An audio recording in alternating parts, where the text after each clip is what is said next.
हरे कृष्णा। सभी भक्तों का स्वागत है आज की भगवत गीता क्लास में। तो हम शुरू करते हैं।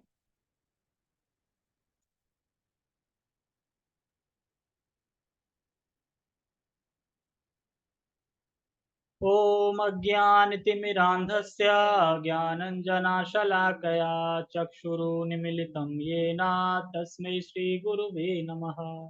श्रीचैतन्यमनोभीष्टं स्थापितं येन भूतले स्वयं रूपः कदा मह्यं ददाति सपदान्तिकम्। वन्देऽहं श्रीगुरो श्रीयुतापदकमलं श्रीगुरून् वैष्णवांश्च श्रीरूपं साग्रजातं सहगण रघुनाथान्वितं तं सजीवम् साद्वैतं सावधूतं परिजनसहितं कृष्ण चैतन्य देवम् श्रीराधा कृष्ण पादान् सहगण ललिता श्री विशाखाद्विशां च।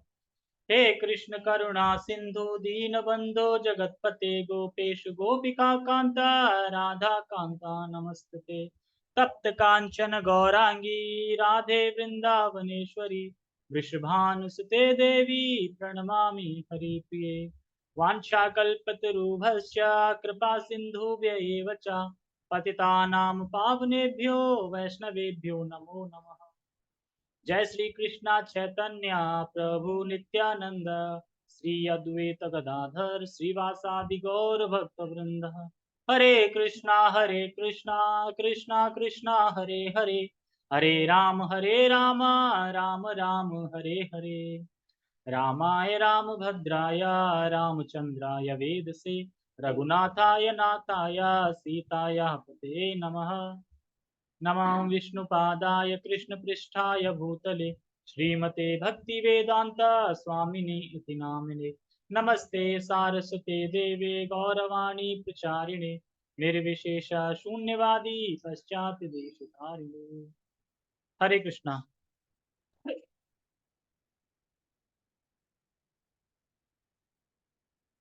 हरे मन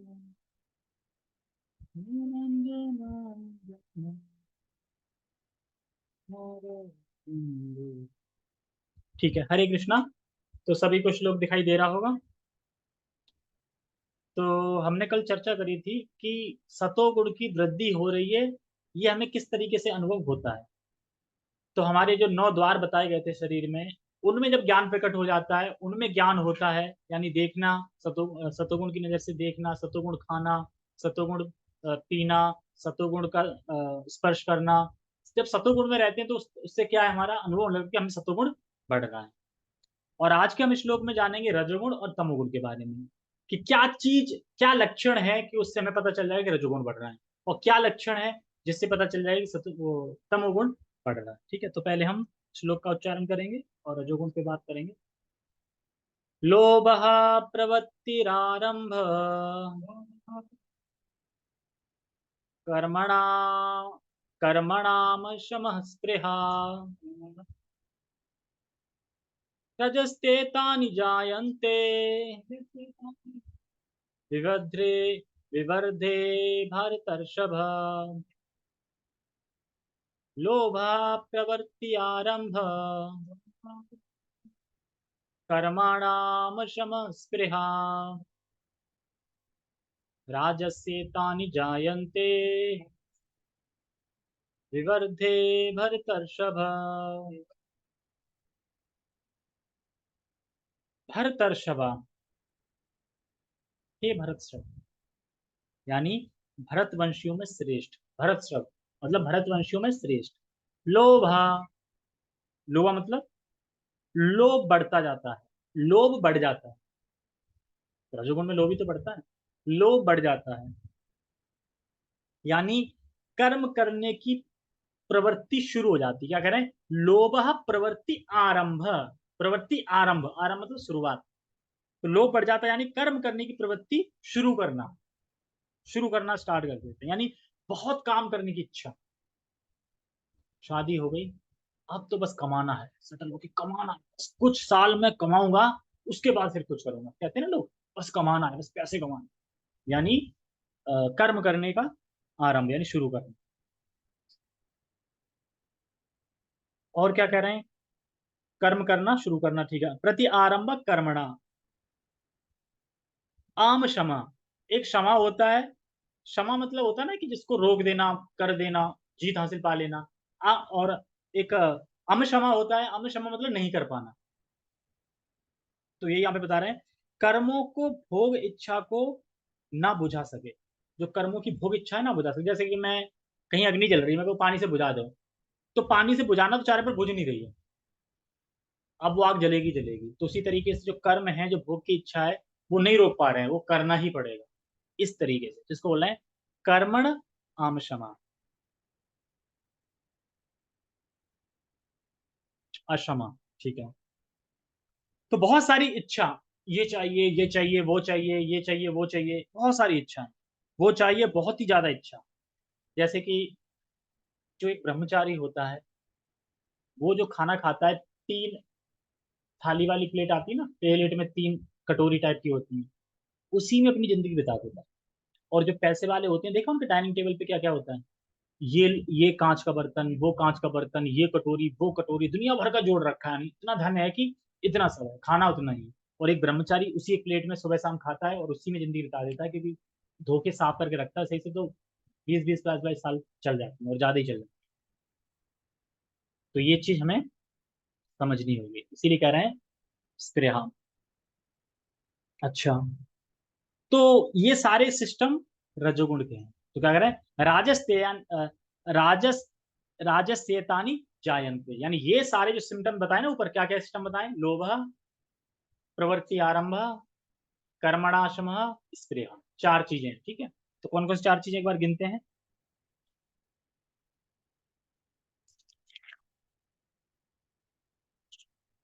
लोभ, प्रवृत्ति आरंभ, और कर्म, प्रवृत्ति मतलब प्रवृत्ति, आरंभ माने कर्मणा, और अमशम, अमाशम और स्प्रेहा, चार है। लोभ, प्रवृत्ति, आरंभ, कर्मणा, ये एक हो गया। लोभ अलग हो गया, प्रवृत्ति, कर्मणा ये एक हो गया, और अमशम तीसरा हो गया, स्प्रेहा। तो ये जो गुण है, ये सारे सिम्टम हैं राजस्यतानि जायन्ते, यानी ये सिम्टम रजोगुण द्वारा उत्पन्न होते हैं। और क्या करें, विवर्धे वर्चस्व, और ये गुण बढ़ते चले जाते हैं, मतलब जैसे उत्पन्न हुए, ये सारे सिम्टम उत्पन्न हुए इन चीजों से, और विवर्धे मतलब वृद्धि होती जाती है, बढ़ते जाते हैं, बढ़ते जाते हैं, बढ़ते जाते हैं। तो इस तरीके से वृद्धि होती है। समझ में आ गया श्लोक। ठीक है, नेक्स्ट पढ़। हे भरतवंशियों में प्रमुख, जब रजोगुण में वृद्धि हो जाती है, तो अत्यधिक आसक्ति, सकाम कर्म, गहन उद्यम। ये गहन उद्यम क्या है, गहन उद्यम बताते हैं बहुत मेहनत, दिन रात 8 घंटे, 10 घंटे, 12 घंटे, 14 घंटे, 16 घंटे, दिन रात मेहनत मेहनत मेहनत मेहनत, उसको बोल रहे हैं गहन। ना गहन, बहुत ही गहनतम, तुम तो अंधकार में फंस गए हो, गहन, गहन उद्यम। तो और फिर कह रहे हैं इसमें सकाम कर्म, गहन अदम उद्यम तथा अनियंत्रित इच्छा। देखो, एक तो होता है नियंत्रित इच्छा कि हम अपनी इच्छा पे कंट्रोल है, एक अनियंत्रित इच्छा। मान लो अगर कोई बैल है, अब उसको बिना उसके छोड़ दो तो वो तो कितना तोड़फोड़ मचाएगा, जैसे हाथी है। जब हाथी जब पागल हो जाता है तो सारा फसल खराब कर देता है, सारे जो वन वगैरह होते हैं सबको उजाड़ देता है। तो उसी तरीके से अनियंत्रित इच्छा, कोई नियंत्रण ही नहीं है इच्छा पे। तो इसके लिए बता रहे हैं कोई लिमिट नहीं है, इतनी इच्छा है कि कोई लिमिट ही नहीं है इच्छा। ऐसा नहीं है कि अभी इच्छा हो गई, अब सेटल हो गया सारा, अब कोई इच्छा नहीं करूंगा, नहीं, उसमें इच्छा की कोई कमी नहीं है। और क्या कह रहे हैं, इच्छा एवं लालसा, लालसा क्या होता है, ग्रीड, लोभ, और चाहिए और चाहिए और चाहिए। आज छोटा मकान है तो बड़ा चाहिए, और बड़ा है तो और बड़ा चाहिए, फिर और बड़ा है तो महल चाहिए, बाइक है तो फोर व्हीलर चाहिए, फोर व्हीलर है तो और बड़ी फोर व्हीलर चाहिए। इस तरीके से ग्रीड। और एक बता रहे थे कि ग्रीड पता है क्या है, कैसे समझ सकते हैं। तो बता रहे थे तबला, एक तबला होता है, अब ऐसे तबला बना है, ढोलक मान लो। अब ढोलक दिखती है तो ऊपर बंद होती है, नीचे बंद होती है, बजाते हैं। मान लो ढोलक ऊपर से भी खुली हो, नीचे भी खुली हो, अब उसमें कुछ भी डालते जाओ तो कहाँ जाएगा, पार हो जाएगा नीचे। कितना भी डालो ढोलक कभी भरेगी। तो वही ग्रीड अच्छा बता रहे हैं कि इच्छा कभी खत्म ही नहीं होती उसकी, वो तबले की तरह है, तबला खुला है, समुद्र भी निकल जाएगा उसमें से, मतलब कि पानी भी निकल जाएगा उसमें से, लेकिन वो नहीं भरे। तो ये ग्रीड है, ये इच्छा। अब हम एक एक से चीजों को समझते हैं। सबसे पहले क्या है, लोभ। लोभ का अर्थ है स्वद्रव्य त्याग में असमर्थता। स्वद्रव्य, स्वद्रव्य मतलब अपनी वस्तु को त्यागता नहीं है, त्यागने में असमर्थ है वो। मेरे पास कोई चीज है, धन है, पैसा कुछ है, अब मैं उसको किसी को दे नहीं पा रहा हूँ दान में या कुछ, त्याग नहीं पा रहा हूँ, असमर्थ हूँ उसमें, इसको बोलते हैं लोभ। और पूरा भोग भी नहीं सकता वो, मान लो कि पूरा भोग भी नहीं सकता है, त्याग भी नहीं सकता है, भोग भी नहीं सकता है, ये है लोभ। या तो किसी को दे दो, हाँ, दूसरों को भी नहीं कर, तो दूसरे का कल्याण में भी नहीं देगा और खुद भी नहीं भोग पाएगा, रखे रहेगा। और दूसरा इसमें बताया प्रवृत्ति, प्रवृत्ति कहीं दिखा था ऊपर, लोभ के बाद क्या है, प्रवृत्ति। प्रवृत्ति का मतलब अर्थ है उन वस्तुओं को बढ़ाने की तत्परता। एक तो लोभ के कारण वो वस्तु दे नहीं रहा है किसी को, किसी अच्छे काम में, और बढ़ा भी रहा है उसको, मतलब और जुड़ जाए और जुड़ जाए और जुड़ जाए, तो इसे बोलते हैं प्रवृत्ति।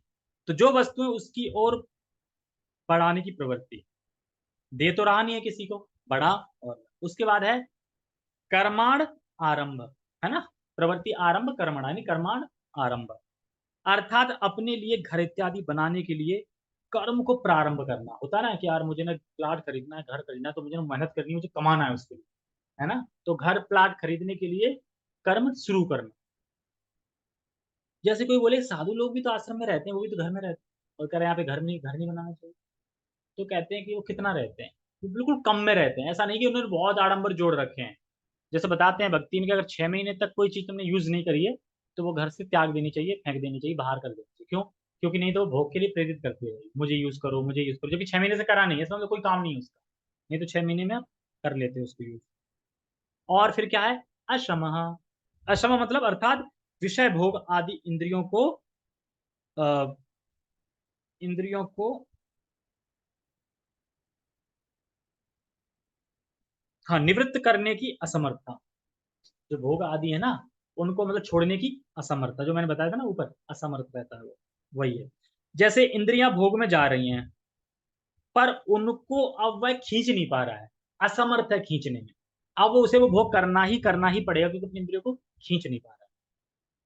जैसे अग्नि को बुझा रहा है पर बुझा नहीं पा रहा, मतलब उसे भोग करना ही पड़ेगा। और लास्ट है स्पृहा, स्पृहा अर्थात विषय लिप्सा, यानी विषय भोगने की इच्छा, जो भी विषय है ना अपने इंद्रियों के विषय में उसको भोगने की इच्छा। तो इन लक्षणों से समझना चाहिए कि रजोगुण बढ़ रहा है। ठीक है, समझ में आ गया। और याद रखें, ये जो रजोगुण की सारी चीज हैं, ये सब केवल दुख देने वाली है, तो रजोगुण से ही दुख आता है। जैसे कल श्लोक था, यही संस्पर्श आप होगा दुख क्यों नहीं होता। तात्पर्य,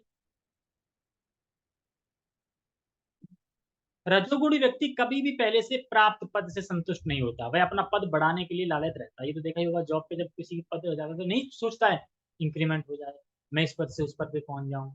जैसे कि जो सरकारी नौकरी जो चपरासी से लगते हैं, चपरासी को आशा रहती है ना मैं उच्च पद पे पहुंच जाऊं, और सिपाही को रहती है कि मैं और उच्च पद पे, पुलिस को चाहता है कि मैं कुछ बन जाऊं, कमिश्नर वगैरह। तो ये संतुष्ट नहीं होता, इसी को बोलते हैं इच्छा, लोभ, लालायित रहता है। यानी जैसे ब्राह्मण अपने ज्ञान से कभी संतुष्ट नहीं रहता, और क्षत्रिय अपने कभी राज या तेज से संतुष्ट नहीं रहता, और वैश्य धन से संतुष्ट नहीं रहता, और शूद्र कभी संतुष्ट नहीं रहता। सारी प्रजा क्या है, सारा मतलब एक तरीके से जगत शूद्र है, तो शूद्र मतलब कि अब वह संतुष्ट ही नहीं रहता। और होता क्या है फिर, सिर्फ रोता रहता है, ये नहीं मिला, वो मिल जाता, ये मिल जाता, रोता रहता। और यह सब गुणों के प्रभाव से। यदि उसे मकान बनवाना है तो वह महल बनवाने के लिए भरसकर प्रयत्न करता है, मानो वह उस महल में सदा रहेगा। वह इंद्र तृप्ति के लिए अत्यधिक लालसा विकसित कर लेता है। लालसा बताया तुमने, लालसा मतलब कि और चाहिए और चाहिए और चाहिए, क्या था लालसा का?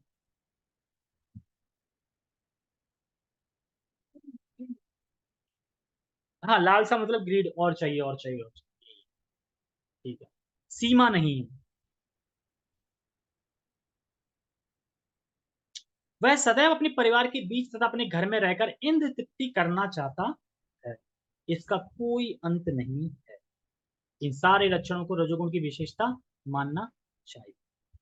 जैसे कि लोग 4 फ्लोर बना देते हैं, लेकिन रहते हैं एक में, और 3 खाली पड़े रहते हैं। और कुछ लोग इतने खड़ूस होते हैं, किराए पे भी नहीं देंगे, खाली बने, यानी घर बना तो लेते हैं, घर बनाना कर्म करते रहेंगे, ये करेंगे वो करेंगे, बैठेंगे नहीं, और खुद भी नहीं रहते। लड़की होगी शादी होकर चली जाएगी, लड़का होगा वो विदेश चला जाएगा या बाहर चला जाएगा, अकेली सड़ते रहेंगे। ये है, इस प्रपात कहते हैं धनी व्यक्ति और ज्ञानी व्यक्ति, इन दोनों को कभी कंपेयर नहीं कर सकते।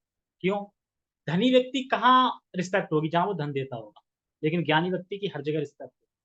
और एक और फायदा है कि ज्ञानी व्यक्ति की हर जगह रिस्पेक्ट होगी, और ज्ञान कभी उसका चोरी नहीं कर सकता। धन तो चोरी भी कर सकता है, पर ज्ञान कभी उसका चोरी नहीं कर सकता। और ज्ञान कभी खरीद भी नहीं सकता। धन से तो कोई खरीद नहीं सकता है, ज्ञान किसका खरीद? मान लो कि एक अच्छा खरीद नहीं सकते, पर भगवद गीता तो खरीद रहे हैं, तो ज्ञान हो जाएगा वो भी खरीदने से। जब तक गुरु के आश्रय में नहीं जाएंगे तब तक हम ज्ञान को नहीं समझ सकते।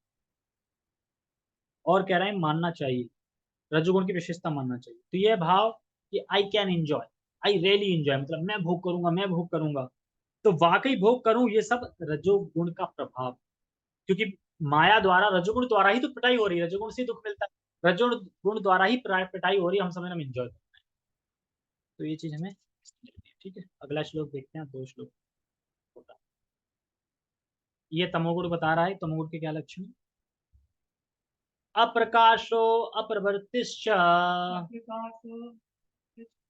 प्रमादो मोह एव च तमस्येतानि जायन्ते विवर्धे कुरु नंदन। हे कुरु नंदन, अप्रकाशे, अप्रकाशे समझ रहे हैं ना? प्रकाश का ना होना, अप्रकाश यानी अज्ञान। प्रकाश मतलब ज्ञान होता है, और अप्रकाश मतलब अज्ञान।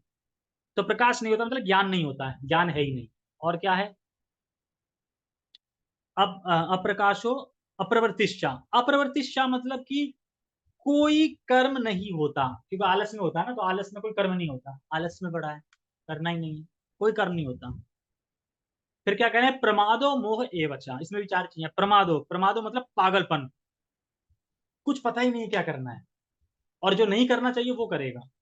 और क्या कह रहे हैं? मोह, मोह मतलब जैसी वस्तु है उसको वैसी ना देख के उसके विपरीत उल्टा देखना उसको, ये है मोह। मोह मतलब मैं शरीर नहीं हूं, तो शरीर देखना अपने आप, शरीर से जुड़ी हुई वस्तु मेरी नहीं है क्योंकि मैं शरीर नहीं हूं, तो उन वस्तु को अपना मानना, ये मोह, मोह कह रहा है। फिर क्या कह रहे हैं? इनसे क्या होता है?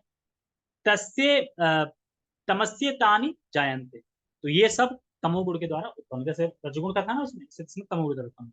विवृद्धि कुरुनंदन, हे कुरुनंदन, जब तमोगुण बढ़ता है तो ये सब दिखाई पड़ता है। यानी ये सब अगर लक्षण किसी में दिख रहे हैं, यानी तमोगुण बढ़ रहा है इसका। एकदम इजी है, कुछ समझ में नहीं है। तो इसमें 4 चीजें बताई जा रही, क्या है? अप्रकाश यानी अंधकार, अप्रवृत्ति यानी कर्म नहीं करना, प्रवृत्ति मतलब कर्म करना, देखो उल्टा है पूरा एकदम।